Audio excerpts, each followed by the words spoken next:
Sri Pugu TV, kali ini saya sedang berada di kawasan kantor Gubernur Sumatera Selatan, tepatnya di Jalan Ade Irman Nasution. Sudah bisa kita lihat di sini, terpantau masih banyak ASN yang masih bekerja di kantor atau belum diliburkan untuk bekerja di rumah. Menurut keterangan beberapa dari staf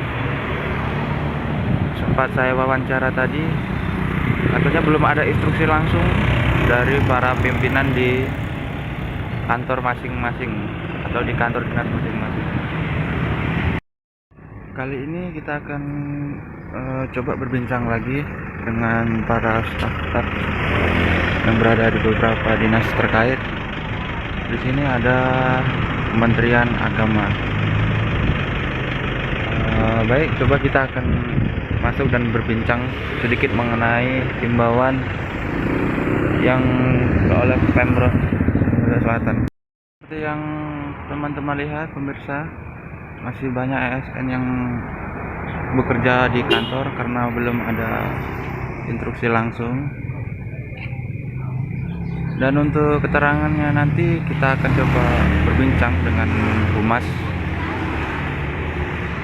Teman-teman silakan tunggu di video selanjutnya. Sekian laporan dari Sri Pugu TV.